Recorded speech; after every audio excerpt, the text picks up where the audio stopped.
Nikki Haley gave a big speech last week in Greenville in her home state of South Carolina. This was before the state voted decisively for Donald Trump in the weekend primary. She devoted an entire speech to explaining why she was not dropping out of the presidential race. Her reasons were as follows. I feel no need to kiss the ring.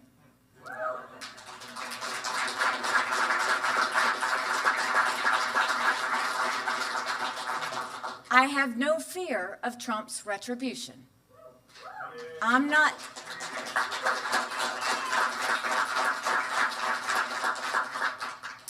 looking for anything from him. My own political future is of zero concern. So I hear what the political class says, but I hear from the American people too. Hungry for attention and fed up with fielding questions about why she's not dropped out of the race yet, her team had billed this speech in Greenville as a state of the race speech. Speculation was flowing among Republican strategists that she finally might be coming to terms with the reality and that she would finally drop out of this race. But that is not what happened. Nikki Haley now understood that without some unforeseen act of God, there was simply no mathematical path for her to win enough number of delegates to win the Republican nomination from Donald Trump.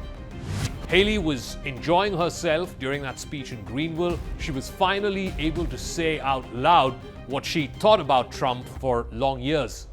She was seemingly delighted that she had focused her national attention on this message. She looked like a woman without too much to lose.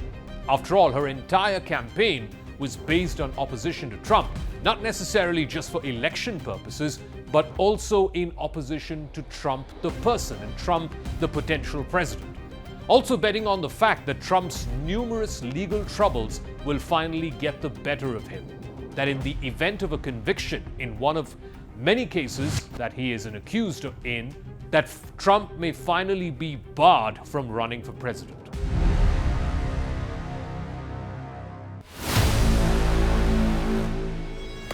There was speculation that she may be staying in the race long enough for Trump to offer her a cabinet post, possibly vice president. Haley says she wants nothing from Donald Trump. After serving as the ambassador to the United Nations under Trump, she would not be lured by another cabinet post. She does not want to cut a deal with him in order to end her campaign. It's hard to find a Republican lawmaker or lobbyist who's not privately speculating what Nikki Haley's ulterior motives are.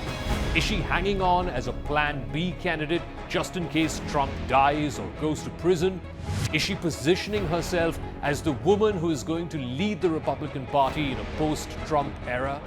If Trump were to lose again to Joe Biden in the general election in November, then can she return in 2028, run for office once more and say, "Hey, I told you so"? Nikki Haley's friends and allies say that the doomsayers have never really understood her. She has a history of winning long-shot races.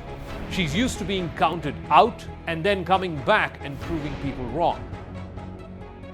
Let's look back at her election career. She was a young, first-time candidate who was lagging far behind in the polls in her first election. That was for a state house race in South Carolina.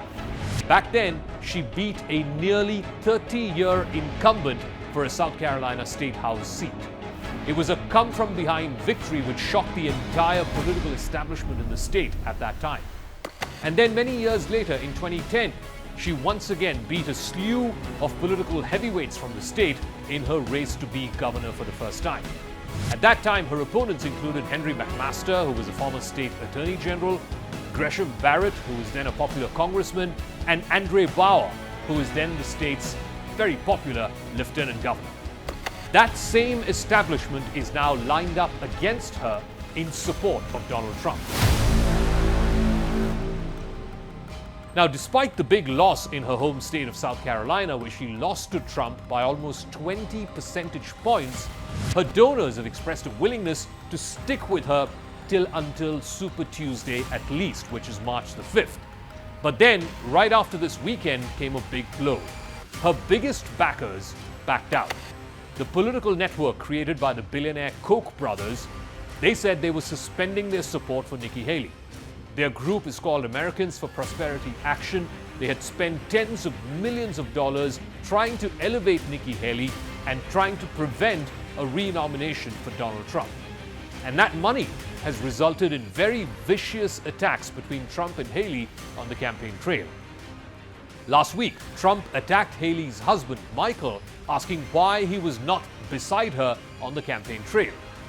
Haley snapped back, saying that her husband was serving overseas in the military, an act of service that Trump had never performed and never could understand. Nikki Haley presents her decision to stay on in the race as a matter of principle. She points out that most Americans are unsatisfied with either candidate, whether it is Biden or Trump. She says that America deserves better than these two old men and that she's determined to give voters that choice. To quit so early in the race, she says, would be to consign Americans to the longest general election campaign in history, one that could result in chaos no matter who wins in November. She had made it clear in the 2016 campaign what she thought of Trump. She considered him morally unfit for the presidency. But then she voted for him. She also served under him as ambassador to the United Nations. She even praised him extravagantly in the context of his foreign policy towards China, towards North Korea, and even towards Russia. But perhaps because of that relationship, much of this campaign in 2024, Nikki Haley had gone easy on Donald Trump. So easy that until just a few weeks ago, Trump was seriously considering her to be a potential running mate. Haley and her allies spent nearly all their energy, almost all of their money, trying to destroy Governor Ron DeSantis of Florida, because that would then clear the field for a two-person race.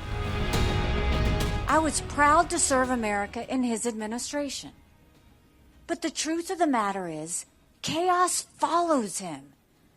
Everywhere he goes, chaos follows him. And we can't be a country in disarray and a world on fire and go through 4 more years of chaos. We won't survive it. Trump versus Haley. But in recent weeks, Haley has finally let loose on Donald Trump. She has portrayed Trump as a sycophant of President Vladimir Putin of Russia. She's openly and publicly challenged Trump to say that Putin was responsible for the death of Alexei Navalny, the longtime dissident. She's also criticized Trump for spending more time and money in court than on the campaign trail. She's also assailed him for controlling the Republican National Committee, the RNC, which of course plays a huge role in how the candidates will eventually get chosen at the convention. He's also criticized the RNC and criticized Trump for trying to push his daughter-in-law, Lara Trump, to be appointed as the chairperson of the Republican National Committee. Now, whatever her motivations are, there are other more prosaic reasons for why she's keeping the fight going just a little longer. She wants to take it through to Super Tuesday, which is on the 14th of March, when more than a dozen states will vote. This campaign has helped Nikki Haley elevate her national profile, and something that might be useful in 2028 if she decides to run once again in a post-Trump era. She's basically banking on the fact that at some point there will be enough Republicans within the party who are fed up of Trump and who want to migrate away from Trump to a more sensible choice. It also presents her an opportunity, maybe 4 years down the line, to present herself as possibly the first and only Republican candidate who could be the first and only woman president of the United States. But for now, Nikki Haley says she's staying put, she's not going anywhere.